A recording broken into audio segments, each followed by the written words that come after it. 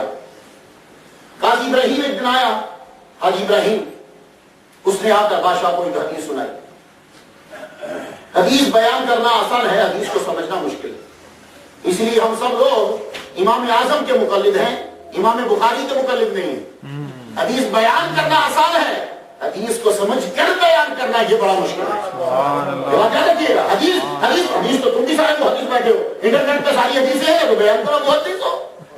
لیکن امام اعظم نہیں بن سکتے، کیونکہ حدیث کو پڑھ لینا آسان ہے، بیان کر دینا آسان ہے، اس سے مسئلے کو سمجھنا یہ خدا جب عطا کرتا ہے تبھی آ رہا ہے. یہ بات یاد رکھیے. تو یہ آج کل کیوں مسئلہ کھڑا ہوا؟ ایک بندہ انٹرنیٹ پہ گیا، حدیث اس نے پڑھی، جی لا صلاۃ الا بالفاتحۃ الکتاب. بولو میں سب فاتحہ کیوں نہیں پڑھنے دیتے؟ میں انٹرنیٹ سے پڑھ کر آیا، گوگل زندہ باد، تو مجھے کیوں نہیں پڑھنے دیتے؟ تو اللہ کے بندے، جس بندے نے 20 سال لگائے ہیں، جس بندے نے پوری زندگی لگا دی ہے، تو کیا سمجھتا ہے کہ اس نے اس حدیث کو نہیں پڑھا ہوگا؟ کیا اس حدیث کو نہیں سمجھتا؟ امام اعظم اس حدیث کو نہیں سمجھتے؟ نہیں. تو یہی مسئلہ ہے، حدیث کو پڑھ لینا اور ہے، اور حدیث کو سمجھنا یہ بڑا مشکل ہوتا ہے. تو حدیث اس نے آ کر بیان کی کہ حضور صلی اللہ علیہ وسلم کے سامنے ایک صحابی کا بچہ ہے. یہ اکبر بادشاہ کے دربار میں حدیث بیان ہو رہی ہے. مجھے چونکہ حضرت مجدد الحسانی کی بارگاہ تک جانا، اس لیے میں ان پہ ڈسکس نہیں کر رہا. آگے کہنے لگا ابراہیم اکبر بادشاہ سے، جس کو آج کل بڑا کبریٹ اکبر کہتے ہیں، کہنے لگا کہ حضور کی بارگاہ میں ایک صحابی آئے اپنے بچے کے ساتھ. تو صحابی جو ہے ان کی داڑھی نہیں تھی، تو کیا کیا گیا کہ حضور نے فرمایا کہ یہ شکل جنتیوں کی ہے. اب وہ مولوی اپنی بات کر کے، ملا مولوی نہیں کرا چاہیے، ملا اپنی بات کر کے سائڈ پہ ہو گیا. اکبر بادشاہ نے حدیث کو سمجھ لیا اور اعلان کر دیا، آج کے بعد کوئی میرا مرید داڑھی نہ رکھے. تو یہ کس کی خرابی تھی؟ اکبر کی خرابی نہیں ہے. اکبر بادشاہ تو صرف 13 سال کی عمر میں بادشاہ بن گیا، 13 ایئرز اولڈ ہے اور وہ بادشاہ بن گیا. اس کو کوئی علم نہیں اس نے پڑھا، کسی دربار، کسی وہ مکتب میں نہیں گیا. پہلے وہ کبوتر بازی کرتا رہا، اس کے بعد وہ کتے لڑاتا رہا، اس کے بعد وہ گھوڑے دوڑاتا رہا، اس کے بعد وہ باز لڑاتا رہا. یہ 4 اکبر بادشاہ کے بچپن کے شوق ہیں. ان چاروں یہی اس کے پاس نالج تھا. 13 سال کی عمر میں وہ بادشاہ بن گیا ہے. اب اس کو خراب کرنے والے کون ہیں؟ یہ جو اس کے دربار میں ملکہ تھے، خود ان کا اپنا مذہب کوئی نہیں تھا. اور ایک بات یاد رکھنا، یہ بڑے دھیان سے میرے جملے سنیے گا، جو بھی بد مذہب ہوگا، باطل مذہب ہوگا، وہ کیا کرے گا؟ وہ اپنا مذہب ٹکا کے بیان کرے گا، لیکن تمہیں یہ کہے گا کہ لڑائی کیوں کر رہے ہو. اس سے فائدہ، اس سے اثر کیا ہوگا کہ آپ لوگوں کا مذہب ختم ہو جائے گا اور اس کا مذہب پھیلنے لگ جائے گا. اب مجھے بتائیے کہ اکبر بادشاہ کے دربار میں جتنے لوگوں نے بھی گفتگو کی ہے، کیا انہوں نے اکبر بادشاہ کو اپنے مذہب پر رہنے دیا؟ نہیں. کون سے مذہب کی چیزوں کو لاگو کیا؟ جو اس کے اپنے مذاہب تھے ان کے. تو اس لیے ان چیزوں کو سمجھو. آج کے دور میں بھی لوگ آتے ہیں تو وہ تمہیں یہی کہتے ہیں، جناب یہ مت بولو، جناب یہ مت بولو، جناب یہ مت بولو. تو پوچھے کیا بولیں؟ ارے جو ہم بولتے ہیں وہ بولو. تو وہ اپنا بولی بولے گا تو تمہارے دین کو وہ ختم کر دے گا. اس لیے اپنے ایمان کو مضبوط کیجئے. تو جب یہ چیزیں ہوئیں تو پروردگار عالم نے پھر مجدد کو بھیجا. اب ایسا مجدد آئے کہ جو اکبر بادشاہ سے ٹکر لے. اکبر بادشاہ کے ساتھ مجوسی، اکبر بادشاہ کے ساتھ ہندو، اکبر بادشاہ کے ساتھ دوسری سارے مذاہب کے لوگ، اکبر بادشاہ کے ساتھ ایران، اکبر بادشاہ کے ساتھ باقی مذاہب کے لوگ، اکبر بادشاہ کے ساتھ سارے سلطنت اس کے پاس. اب وہ آئے کہ جو عمر کا بیٹا ہو. سبحان اللہ. اب وہ آئے کہ جو عمر جیسی پاور رکھے، کہ جس کے نام سے کاپ جائیں. مجدد الفسانی جس جگہ پیدا ہوئے اسے سرہند کہتے ہیں، آج کل وہ سکھوں کے پاس ہے. شاہ کمال رحمۃ اللہ علیہ سرہند پہنچے تو شیخ مخدوم بچے کو لے کر آئے کہ بچہ بڑا بیمار ہو گیا ہے، اسے دم کر دیجیے. پتہ چلا کہ شاہ کمال سرہند آئے ہیں. بزرگوں کے پاس دم کروانا پرانی ریت ہے، اعلیٰ حضرت سے شروع نہیں ہوئی، بڑی پرانی ہے. یہ آج کی بات نہیں ہے، بڑی پرانی ہے. تو شیخ احمد سرہندی جنہوں نے بدعتوں کو ختم کر دیا اور سنت کو ابھارا، اٹھایا ہوا ہے یوں باپ نے. تو جو ہی ولی کامل کے سامنے لے کر آئے، شاہ کمال اپنی جگہ سے کھڑے ہو گئے. کہا حضور بچے کے احترام کے لیے کھڑے ہوئے؟ کہنے لگے یہ بچہ نہیں ہے، یہ بڑا ہو کر آفتاب روحانیت ہے، بڑا ہو کے یہ چمکے گا اور اس کی روشنی چاہتا کے عالم میں کرے گا۔ آپ نے دم کیا اور باپ سے کہا جاؤ زندگی میں فکر چھوڑ دو، یہ بچہ بیمار ہوا ہے، پریشان مت ہو، دنیا سے جاتا نہیں، رب نے اس سے بڑے کام لینے ہیں۔ آپ بڑے ہوئے 7 سال کی عمر میں مجدد الفسانی رحمۃ اللہ علیہ نے قرآن مجید حفظ کر لی۔ خوش نصیب ہو تمہارے بچے غالب صاحب سے حفظ کر رہے ہیں، یہ بڑے لوگوں کی علامت ہوتی ہے۔ قرآن حفظ کیا 7 سال کی عمر میں، حفظ کرنے کے بعد حفظ کو محفوظ کرنا ہوتا ہے۔ پڑھوں کہاں؟ سیال کوٹ پہنچے، وہاں پڑھا جہاں سے آپ کا مولوی غالب حسین پڑھ کر آئے۔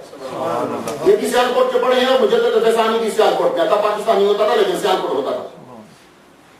سیال کوٹ تشریف لائے، یہاں سارے علوم پڑھے، ہمارے ولی جاہل نہیں ہوتے، قرآن کے عالم ہوتے ہیں، حافظ ہوتے ہیں، حدیث کو جانتے ہوتے، انہیں نبی کی سنن کا علم ہوتا ہے۔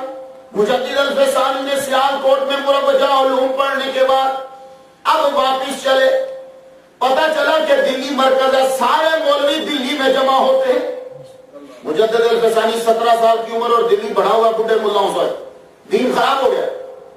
ملا خود اس کے سارے کے سارے ملا جتنے ہیں وہ بادشاہ ہو، عوام ہو، وحدت الوجود کی انتہائی بگڑی ہوئی شکل صوفیوں میں نظر آئی۔ کوئی صوفی چند چھوڑ کر صوفی سے ہی نہیں، ہر ایک نے وحدت الوجود کو بگاڑ کے رکھ دیا۔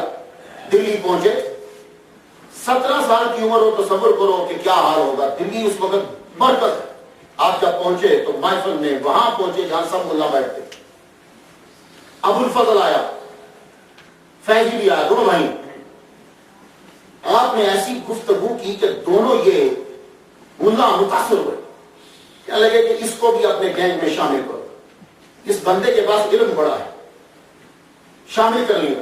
روز محفل جمتی، ابو الفضل فیضی روز آتا، روز گفتگو جمتی۔ ایک دن امام غزالی پہ گفتگو چلی، ابو الفضل نے بکواس کیا امام غزالی کے اوپر رحمۃ اللہ علیہ۔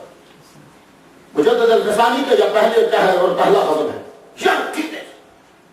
کہنے لگے ابو الفضل آج تو تو نے امام غزالی کے بارے میں جملے بولے ہیں، ایسا مت بولنا، اور اگر تو بولے گا تو میری محفل میں دوبارہ مت آنا، میں تجھ سے گفتگو نہیں کروں گا۔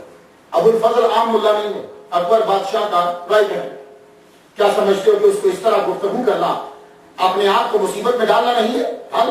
لیکن فرمایا ابو الفضل سمجھ گئے نہیں، اسے چھوڑنا نہیں، معافی مانگی، حضور آئندہ کبھی امام غزالی رحمۃ اللہ پہ گفتگو نہیں ہوگی، میں کوئی جملہ نہیں بولوں گا۔ کچھ دنوں کے بعد پھر گفتگو چل پڑی فلسفے پہ، گفتگو چلی تو فرشتوں پہ چل پڑی۔ اکبر بادشاہ فرشتوں کو نہیں مانتا، فرشتوں کا منکر، معجزات کا منکر اور کرامتوں کا منکر، معراج کا منکر، سورج کے یہ چاند کے ٹکڑے ہونے کا منکر، یہ ساری چیزیں انہی مدعاؤں سے چلی تھی اس کی طرف۔ گفتگو چلی تو ابو الفضل کے منہ سے نکلا کہ فرشتے آسمان کو کیسے کراس کر کے آ سکتے ہیں؟ یہی بات اس نے اکبر بادشاہ کو بھی سمجھائی کہ یہ جو کہتے ہو کہ آسمان کو کراس کرتے ہیں فرشتے اور نیچے آتے ہیں، تو کراس کرنے کے لیے پھٹنا ضروری ہوتا ہے، اور آسمان کے لیے پھٹنا نہیں ہے تو فرشتے کیسے آتے ہیں؟ یہ ابو الفضل نے جب تھوڑا سا ٹچ دیا تو مجدد الفسانی فرمانے لگے جس طریقے سے شیشے میں سے نظر گزر جاتی ہے اور اس کے لیے پھٹنا نہیں ہے، اس طرح آسمان کے لیے بھی پھٹنا نہیں ہے اور فرشتے گزر جاتے ہیں۔ لیکن یہ جملہ تو معلوم ہے، اگلا جملہ اس نے بڑا خطرناک بولا۔ ابو الفضل کہنے لگا، مرتض کہتا ہے کہ پھر یہ کس طرح پتا چلے گا کہ وہ فرشتہ اس بندے کے پاس آیا ہے؟ نام نہیں لیا لیکن نبی کی نبوت پر اٹیک کر گیا۔ یہی وجہ ہے کہ اکبر بادشاہ کہا کرتا تھا قرآن مخلوق ہے، قرآن متواتر نہیں ہے اور یہ الہامی کلام ہے، یہ ثابت کرنا محال ہے، یہ اکبر کہا کرتا تھا۔ اب یہ جملے سنتے جائیے۔ تو جب اس نے ابو الفضل نے یہ کہا مجدد الفسانی کی بارگاہ میں کہ کیسے پتا چلے گا کہ فرشتہ اس کے پاس آیا ہے، اسی کے پاس، تو مجدد الفسانی کہنے لگے سن، تجھے کیسے پتا چلا کہ فارجابی اور ابن سینا یہ جو ہیں، ابن سینا جو ہیں یہ حکیم تھے؟ کہنے لگا ابو نصر کی میں نے کتابیں پڑھی، میں ان کی کتابیں پڑھی تو مجھے پتا چلا کہ یہ حکیم ہے۔ تو مجدد الفسانی کہنے لگے جب تو نے ان دو کی کتابیں پڑھی تو تجھے پتا چلا یہ حکیم ہے، تو ہم نے جب قرآن پڑھا تو پتا چلا جبرائیل محمد کے پاس لایا ہے۔ اللہ اکبر، قرآن کا لفظ بتاتا ہے کہ محمد صلی اللہ علیہ وسلم کے پاس جبریل آئے ہیں اور سورۃ الفصل آج کے بعد میری محفل میں تو مت آنا، اب میں تیرے رب میں رسالہ لکھوں گا۔ اب اس کے بعد آپ نے نبوت کے اس بات پر مجدد ثانی نے رسالہ لکھا۔ تو دلی سے آپ اب چلے واپس سرحد شریف آئے، کہنے لگے دل نہیں لگتا، یہاں کے ملا خراب ہو گئے، جو نبی کا ادب نہیں کرتا ان کے پاس کیا رہنا۔ واپس تشریف لا رہے، تھان سیر سے گزرنے لگے، تھان سیر کا شیخ سلطان کو رات کو میرے نبی خواب میں آئے، فرمانے لگے میرا نائب آ رہا ہے، جب تیرے شہر سے گزرے اسے روک لینا، اور جیت بھر کے اس کی خدمت کرنے لگا، اور جب جا رہا ہو تو بیٹی کا رشتہ دینا۔ یہ شیخ سلطان تھانسیر کے وہ جب اس نے رستے میں ہی بٹھا دیے بندے کہ یہاں سے جب قافلہ گزرے تو اس شکل کا لڑکا جب گزر رہا ہو تو روک لینا۔ مجدد فسانی واپس سرحد جا رہے ہیں تو رستے میں تھانسیر میں روک لیا گیا، حضور آپ ہمارے گھر چلیں گے؟ تو میں نے یہ ٹھیک ہے چلتے ہیں، گئے خدمت کی کچھ دن، جب وہ جانے لگے تو حضور ایک عرض کی اور سید الانبیاء کی جانب سے اشارہ ہے کہ اپنی بیٹی میں آپ کے عقد میں دوں۔ تو جو اچھے بچے ہوتے ہیں نا وہ یہی کہتے ہیں جو مجدد فسانی نے کہا مجھے منظور ہے پر ابا جب تک نہیں کہیں گے میں ہاں نہیں کر سکتا۔ یہ اچھے بچوں کی نشانی ہوتی ہے، اس لیے میں کہا کرتا ہوں اپنے بچوں کو یہ سٹوری ضرور سنایا، گھر کے اندر ضرور سنڈریلا کی سٹوری نہ سنایا کرو، ہمیں نہیں ملا پتہ نہیں کہاں لے گیا، ڈزنی لینڈ تک گئے نہیں، وہ بچہ پاگل ہو کے مر جاتا ہے، سٹیزن شپ ہو گیا پورا، کہ سنڈریلا نہیں یہ ملے گی بھی نہیں۔ اس کو مجدد الفسانی کا رستہ بتاؤ، اسے اعلیٰ حضرت کا رستہ بتاؤ، اسے میرے نبی کا رستہ بتاؤ، صحابہ کے رستے بتاؤ، یہ مل بھی جائیں گے۔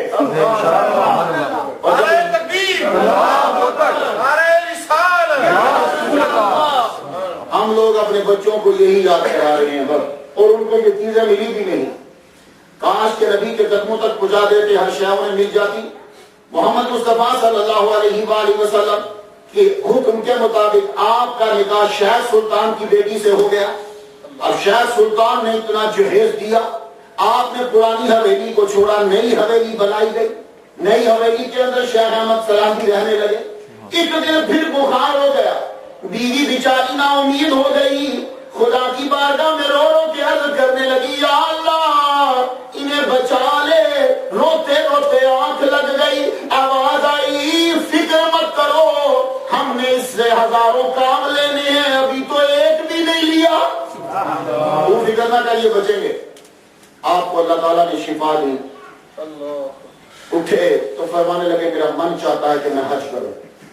اس دور میں حج پیدل ہوتا تو لوگ حج پیدل کرنے جاتے تھے، انڈیا سے تو پیدل حج ہو سکتا ہے، پاکستان سے بھی پیدل حج ہو سکتا ہے، کسی دن کینیڈا سے نہ نکل جانا پیدل۔ میں ایک دن داتا صاحب بیٹھا ہوا ہوں، میں نے کچھ ایک سال تقریر کی ہے، میں ایک بندے سے پوچھا تو کہاں سے آیا؟ کہنے لگا بنگلہ دیش سے۔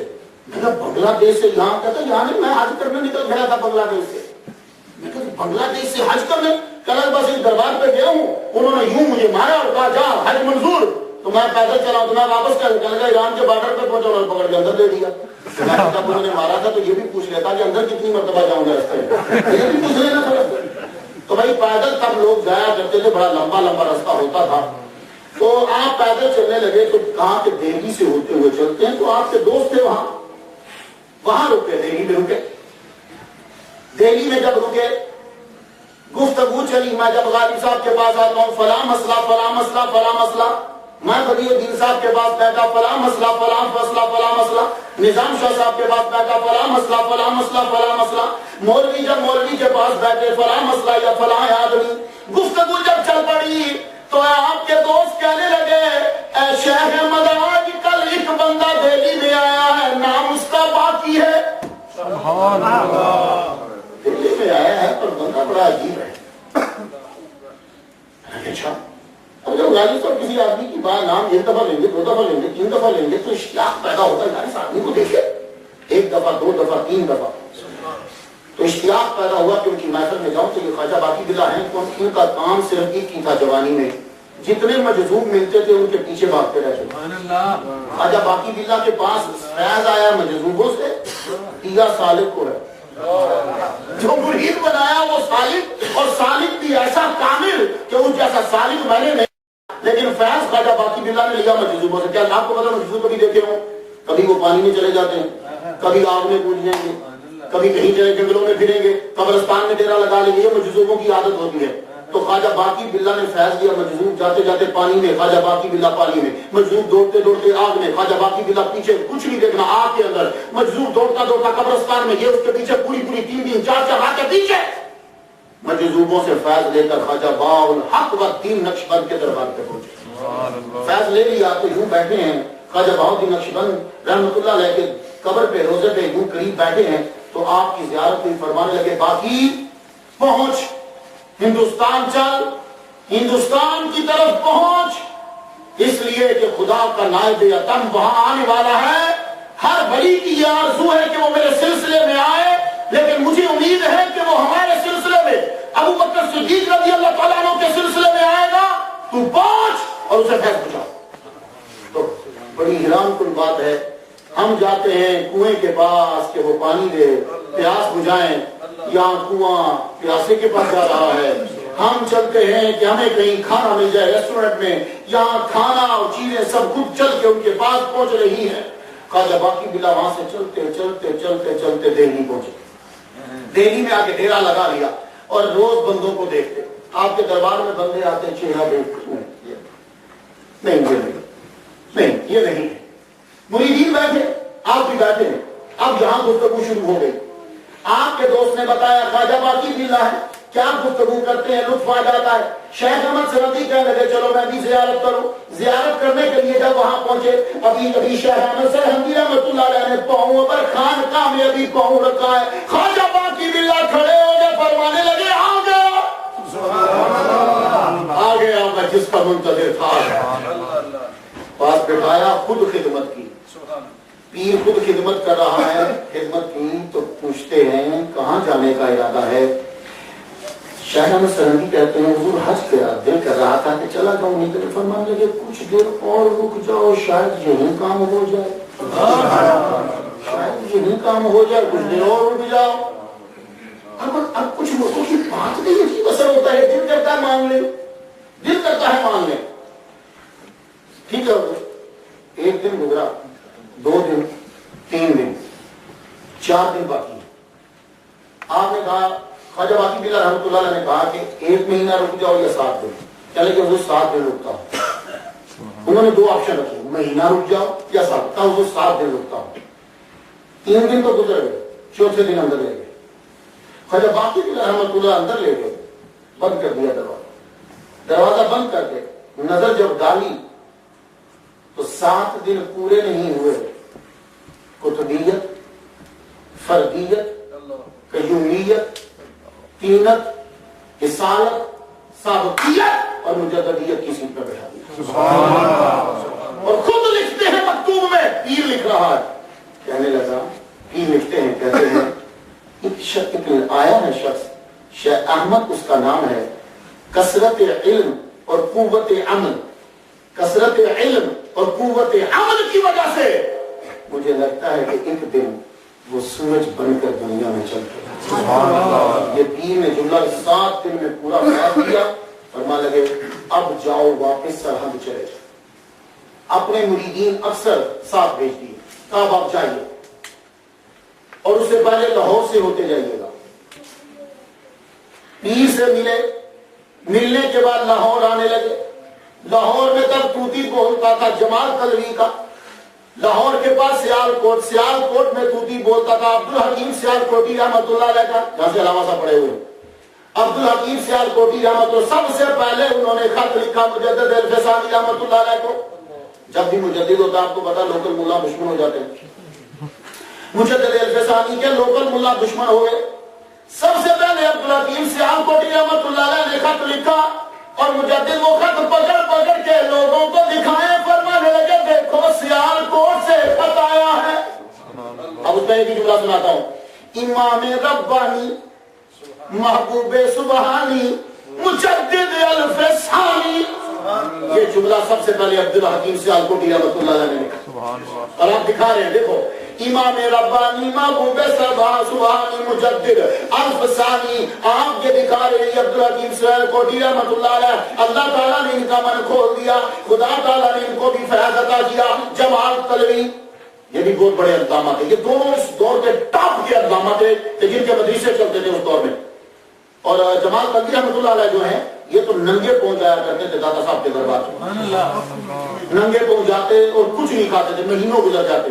ایک مرتبہ کیا ہوا کہ دادا صاحب کے قریب، اب تو بڑی تبدیلی آئی، میں نے بھی تبدیلی دیکھی، آپ لوگ جائیں گے تو اب تو بالکل، میں نے تو ان کی پرانی مسجد، وہ پرانا روزہ، تقریباً یہ ساری چیزیں دیکھی ہوئی ہیں۔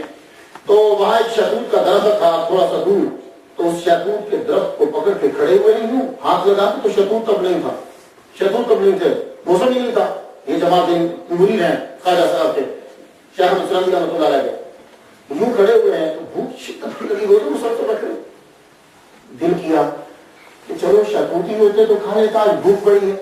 کہ بابا جی ایک دم سے نمودار ہوئے اور انہوں نے یوں شہتوت پکڑائے، تو آپ دیکھنے لگے کہ شہتوت تو اوپر ہے نہیں ہوئی، شہتوت دیے تو کہا یہ کھا لو، تو شہتوت لے کے کھانے لگے۔ روزہ افطاری کا وقت تھا، تو روزہ افطار کیا تو مڑ کے دیکھنے لگے تو کہتے ہیں کہ ہو سکتا ہے کہ یہ بابا جی راکا صاحب ہو۔ مڑ کے جب دیکھا تو تب وہ جلوہ فرما کے اور مسکرا رہے تھے، کہنے لگے روز تو ہمارے پاس آتا تھا، ہم نے کہا چلا جا ہم تیرے پاس لے جاتے۔ یہ ہے جمال طلوی۔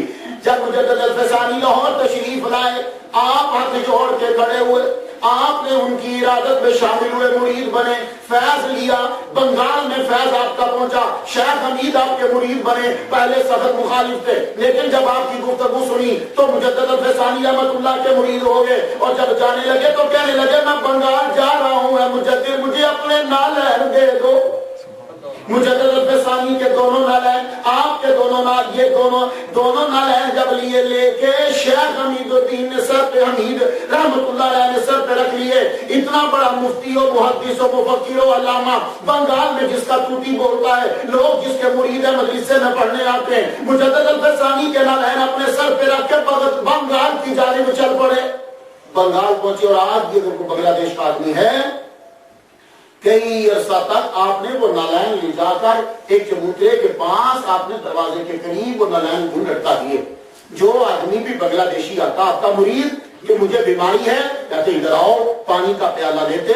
مجدد الفسانی رحمۃ اللہ کے پاؤں کی جو نوک تھی، اس کی نالین کی نوک، نال کی، جوتا مبارک کی، وہ اس میں تھوڑی سی ملاتے جاتے، جا پی، جتنی بھی بیماری ہوگی آپ دور فرما دے گا۔ یہ بڑے عرصے تک تو ابھی تو مجھے معلوم نہیں کہتے، جب یہ سلسلہ جاری ہے۔ تو بدخشاں میں، خراسان کے اندر، تورا کے اندر، ہر جگہ آپ کے مریدین پھیلنے لگے۔ جب ہم لاہور سے واپس جانے لگے تو رستے میں خبر آئی کہ خواجہ باقی باللہ دنیا سے کوچ فرما گئے۔ خواجہ باقی باللہ وصیت فرما گئے، کہنے لگے سنو میرے مریدوں، تم سب کے سب مجدد کے سامنے کھڑے ہو جانا ہاتھ باندھ کر، اور یہ یاد رکھو کہ انہی سے آگے فیض چلے گا، اور یہ میری وصیت ہے کہ تم سب نے انہی کی ارادت۔ لیکن آپ کو پتا ہے کہ رش حسد جو بھی پہلی چیز یہ تو ہوتا ہی ہے۔ کچھ مریدوں نے انکار کر دیا خواجہ باقی باللہ کے جانے کے بعد کہ ہم اس کی ارادت میں نہیں آئیں گے، مجدد کو ہم تسلیم نہیں کرتے۔ ان میں شیخ تاج بھی شامل تھے، بہت بڑے علامہ تھے، وہ بھی نہ مانے۔ آپ جب گئے تو کچھ مرید تو آپ کے سامنے آ گئے اور کچھ مریدوں نے آنے سے انکار کر دیا۔ آپ وہاں فاتحہ پڑھی رہے، اس کے بعد سرہنگ آپ واپس تشریف لائے۔ سرہنگ آپ واپس تشریف، ایک سال کے بعد جب دوبارہ مجدد الفسانی رحمۃ اللہ علیہ گئے تو دوبارہ جب آپ گئے ہیں تو پھر سب کے سب مریدوں کو خواب کے اندر حضور صلی اللہ علیہ وسلم نے اتنی سرزنش کی، شیخ تاج سمیت۔ اب جب اس کی محفل ہوئی، آتے یہ بھی اس کرتے تھے خواجہ باقی باللہ، اس کی جب محفل ہے تو سارے مولویوں نے اپنی پگڑیاں اتاری، اپنے تب ملا پگڑیاں پہنتے تھے، مولوی سب پہنتے تھے، تو پگڑیاں اتار کے گلے میں یوں پٹکا بنا کے مجدد الفسانی کے سامنے بیوی کے سارے علماء معافی کے لیے حاضر ہوئے، حضور نے معاف فرمائے اور اپنی ارادت میں شامل کرے۔ اکبر بادشاہ کہ دربار کے اندر بدتمیزیاں چل رہی تھی، آپ کے مریدین جب تعداد بڑھی تو اس کے اندر صدر جہاں، مرتضی خان، خان اعظم، یہ سب سے بڑے لوگ تھے گورنمنٹ کے جو ٹاپ کے تھے۔ خان اعظم اور اکبر بادشاہ نے ایک ماہ کا دودھ دیا تھا، تو خان اعظم کی بات جو ہے وہ ٹالتا نہیں، اس لیے خان اعظم اکبر بادشاہ کو ڈانٹ بھی دیتا، مذاق بھی کر دیتا۔ اکبر بادشاہ نے جب یہ ساری اصطلاحات نافذ کر دی، اصطلاحات نافذ کی، تو خان اعظم نے سب سے پہلے روکا اور مجدد الفسانی رحمۃ اللہ علیہ نے خط لکھا فرمانے لگے اکبر بادشاہ کو روکو ان چیزوں سے، اسے باز کرو، اسے کہو کہ یہ اصطلاحات ختم کرو اور یہ بدعات ساری ختم کرو، محمد مصطفیٰ صلی اللہ علیہ وسلم کی سنن پر عمل ہونا چاہیے، میرے نبی نے جو فرمایا اس پہ عمل ہو۔ اکبر بادشاہ ڈر گیا۔ وجہ یہ ہے کہ جب یہ مجدد غزانی جس دن پیدا ہوئے تھے اس دن اس نے خواب دیکھا تھا کہ شمال کی طرف، دلی سے شمال کی طرف سے ہوا چلی ہے، اس ہوا نے تخت سمیت بادشاہ کو، اکبر بادشاہ کو اڑا کے پھینک دیا۔ 7 دن تک اکبر بادشاہ کی زبان نہیں ہلی تھی، زبان سے کچھ لفظ، اتنی حیبت کہ زبان سے کچھ بولا ہی نہیں جاتا۔ اب جب آپ کا یہ لیٹر پہنچا تو کچھ کام گیا، کیا لگا ٹھیک ہے اعلان کروا دو کہ جو چاہے وہ عمل کرے، جو چاہے وہ عمل نہ کرے، اس کے لیے ہم ایک دن دربار لگاتے ہیں۔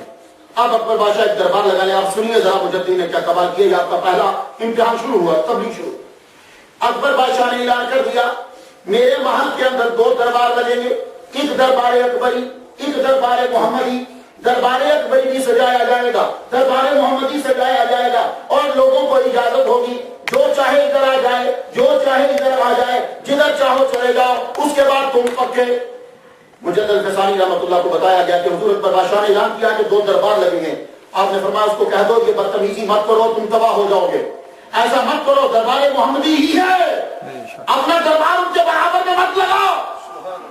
لیکن اس نے اعلان کر دیا دربار لگا۔ اب سنیے دربار کیسے لگا۔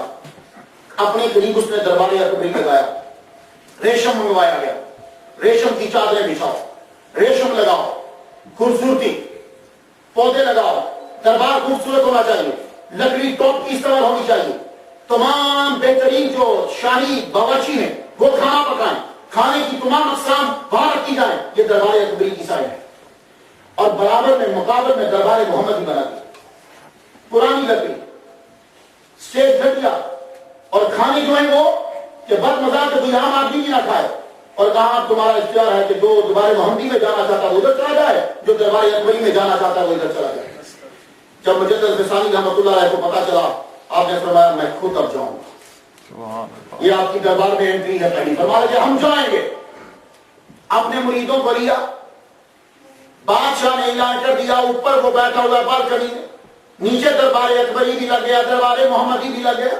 دربار اکبری لگا ساری خوبصورت چیزیں، دربار محمدی لگا کوئی بھی خوبصورت چیز اس نے نہ رکھی۔ مجدد الفسانی خان اعظم کے ساتھ، مرتضیٰ کے ساتھ، صدر جہاں کے ساتھ، اپنے مریدین کے ساتھ آپ دربار محمدی میں جا کے بیٹھ گئے۔ دربار اکبری میں لوگ بیٹھنے لگے، ایک سید زادہ دربار محمدی سے اٹھ کے دربار اکبری میں جانے لگا، اس لیے کہ وہ اکبر بادشاہ کا ملازم تھا، میری ملازمت بچ جائے۔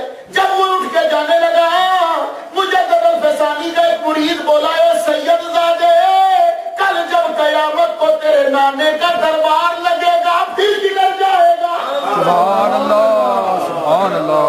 اتنا جملہ کہنا تھا کہ سید زادہ بیچ میں واپس پڑ گیا، نوکری گئی بھاڑا میں۔ مجدد الفسانی رحمۃ اللہ کے ساتھ بیٹھا۔ مجدد الفسانی جب روٹی شروع ہوئی، وہ اکبر بادشاہ اوپر دیکھ رہا، نیچے لوگ روٹی کھا رہے ہیں، یہاں مزے مزے کے کھانے، دربار محمدی میں کوئی ذائقہ نہیں، ٹیسٹی نہیں۔ آپ جب کھانا شروع کیا تناظر، خان اعظم آپ کے ساتھ ہے، مرتضیٰ صدر جہاں، آپ کے مریدین غنی ادھر، باقی سب ادھر۔ آپ نے لقمہ منہ میں لیا اور نیچے سے مٹی اٹھا کے، مٹی جب اٹھا کے یوں رکھی اور آپ نے ایک مرید سے کہا کہ میں تیری طرف دیکھ رہا ہوں، تو نیچے اتر کے ایک سرکل، ایک دائرہ لگا دے دربار محمدی کے پورے گرد۔ وہ نیچے گیا مرید، آپ نے یوں مٹی ہاتھ میں پکڑی ہے اور لقمہ جو ہے وہ پہلے سے کھا لیا ہے۔ کیوں؟ ایسا ہو کہ یہاں کا کھا، دربار محمدی کا جیسا بھی ہو دنیا سے لذیذ ترین کھانا ہے، منہ میں ڈال لیا۔ اس نے جا کے دائرہ کھینچا، وَمَا رَمَيْتَ إِذْ رَمَيْتَ وَلَٰكِنَّ اللَّهَ رَمَىٰ۔ مجدد غزانی نے یوں مٹی لے کے دربار اکبری کی طرف پھینکی۔